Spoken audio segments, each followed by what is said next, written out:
It's Week 10 of the NFL, and it's presented by EA Sports. It's the Niners and the Jaguars, and it's kicking off next on Madden NFL 24. Smack dab in the middle of I-295 that encircles the city of Jacksonville in northeast Florida. There's a good look at TIAA Bank Field. Today we hit double digits, Week 10, and we've got a good one in store. As it'll be the San Francisco 49ers taking on the Jacksonville Jaguars. Alongside my partner Charles Davis, I'm Brandon Gaudin. Charles, you look at this Jaguar team. They've certainly found their groove of late, winners of 5 in a row. And I think the sky's the limit for this team. They're playing the best football that they've played in a long time. On the other side of the field for the visiting 49ers, they too come in off the bye, so we should have two teams that are eager to get back at it. And players are creatures of habit. You can bet they enjoyed the time off, but you know they're also ready to get right back into the swing of things.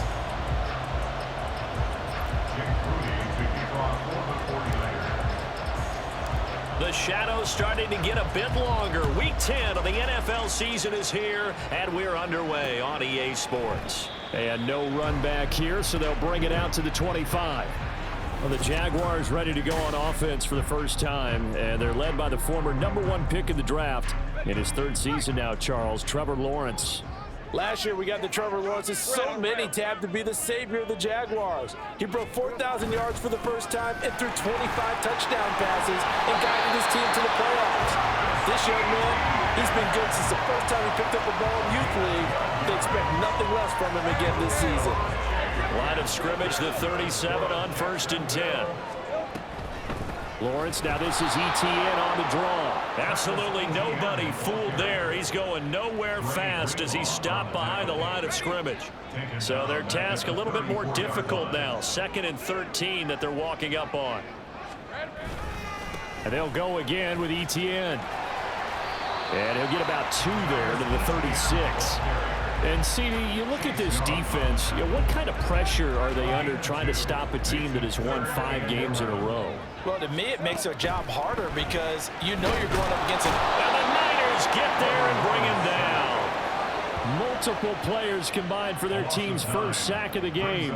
So on 4th down, here's Logan Cook to punt for Jacksonville. Back to return it, Christian McCaffrey.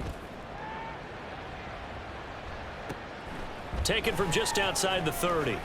And shedding through the tackle. He's still barreling through.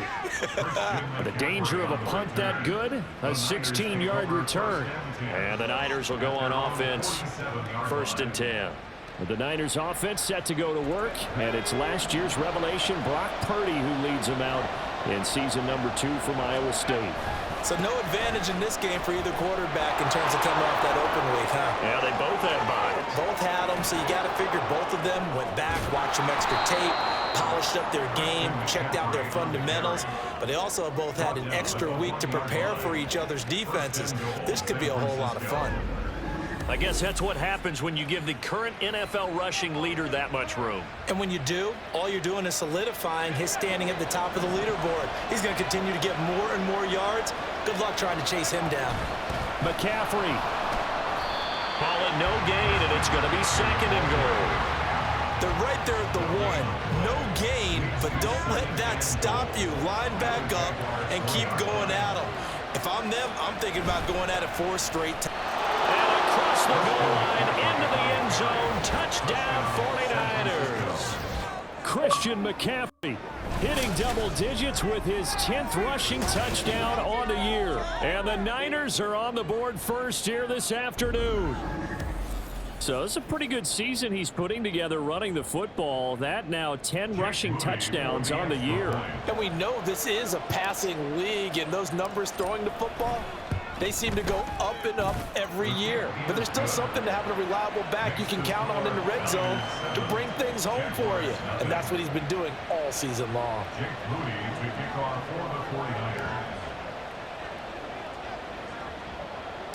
So following the touchdown, here's Moody back out to send it away.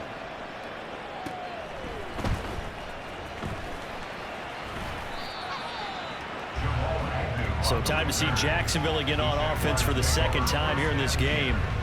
And you figure this should be a healthy, arrested, a focused unit, and they're working on a good winning streak. They had the week off last week. This is really a team, Charles, that should be in top form. I would agree absolutely with that. What coaches worry about, what organizations worry about, though, is overcome. Weaving through traffic, and now he's free. And good running there as he'll take this all the way up to midfield. That's a good way to start the drive. 17 yards and a first down. Charles, they won last week despite him not running the ball well. They told us need to get him going. Runs like that help. And they talked to us about leaning on him because, as you noted, last week they didn't have to. Still won the ball game. They leaned on other people to give him the yardage that they needed, but they really want him to be that guy, and that's what they're doing early in this game. So the first down run lost a couple. Now they come up 2nd and 12. Here's Lawrence. In trouble, and he's taken down. Credit the sack to Fred Warner. And this is what you've got to do against a quarterback like him. You've got to keep him in the pocket and not let him get to the perimeter, because once he gets outside, that's where he can really hurt you.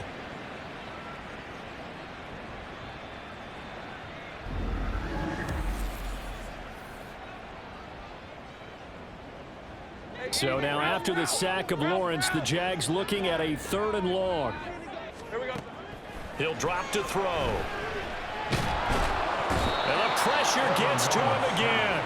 The pressure from multiple guys there as they bury him for a big 9-yard loss. And that is the 3rd sack this offensive line has allowed this first quarter. Yeah, that puts him on pace. Let me do the rudimentary math here. To be sacked 12 times in a game, I know he's not going to go for that. I wonder if it's going to reshape what they decide to do on offense in terms of play calling. Well, I can tell you what, when he popped up, shaking his head, frustrated right now behind center. They'll get 9 yards on the return there following a punt of 42. And it will be 1st and 10 as they take over. Back out there comes the 49ers offense ready for their second drive. And they, of course, coming into this one in the midst of a tough losing streak. They did get helped out by the open week last week. And in talking with him, all indications were, Charles, that was a very helpful break. Yeah, I know a lot of teams, coaches, they hate taking time off in the midst of a losing streak because they think they have to stay on their toes and punch their way out of it. But occasionally, you get that open week, you step back, evaluate what's been going wrong, see what you can put in that can move you forward, and maybe you get a chance to breathe a little bit and kind of start over. Man open, that's Deebo Samuel. And he's taken down right at the 45-yard line.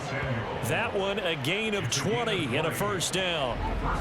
And that's a more than acceptable read right there because it's zone coverage, so timing is everything. This time he waits for his man to come open, puts it right on him, and they pick up a first down.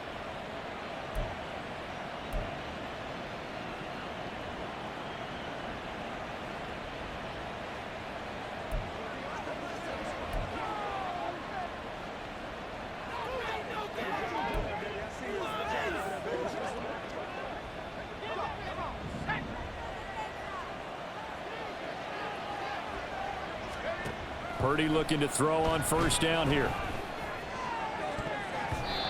And it's knocked away and incomplete. The Niners at 5-3 now on the year. And they come in off the extended break from the bye. And I think it was much needed as well because you play 2.5 months. You know you're ready for some time off in order to get prepared for the home stretch. In fact, when they looked at the schedule to start the season, I think they liked where their open week fell. And now the throw here is incomplete. And with that, we come to the end of the first quarter of play. After 7-0 on EA Sports. The 49ers with the football here to begin the second quarter. So back-to-back incompletions, and that has them staring at a 3rd and 10. Play action, and now here's Purdy to throw it. And trying to get it to Samuel, but it's intercepted.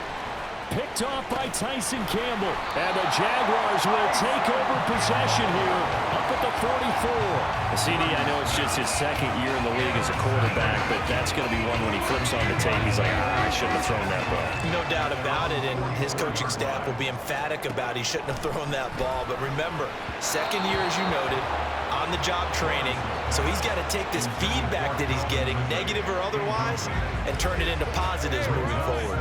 2nd and 10.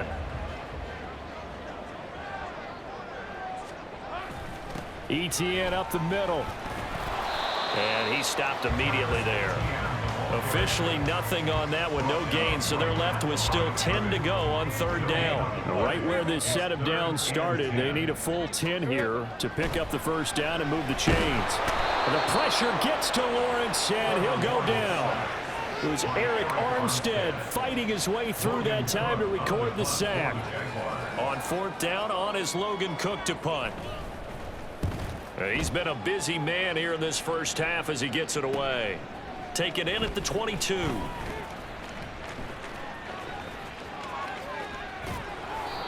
Might have needed just one more block as it stands. 37-yard return. And the Niners set up well. They take over 1st and 10 on the short side of the field.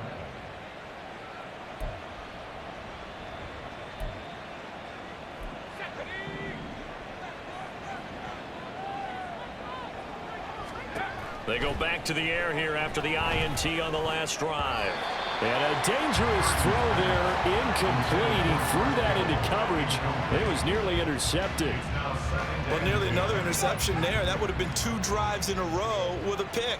He's got to start taking care of the ball way better than what we're seeing. Interestingly, that throw was probably worse than the one he threw the interception on last drive, but fell incomplete. And he winds up getting this all the way down to the Jags' 10-yard line. A gain of 32 that time. And they've got 3 tight ends here on 1st and goal to add some extra mass.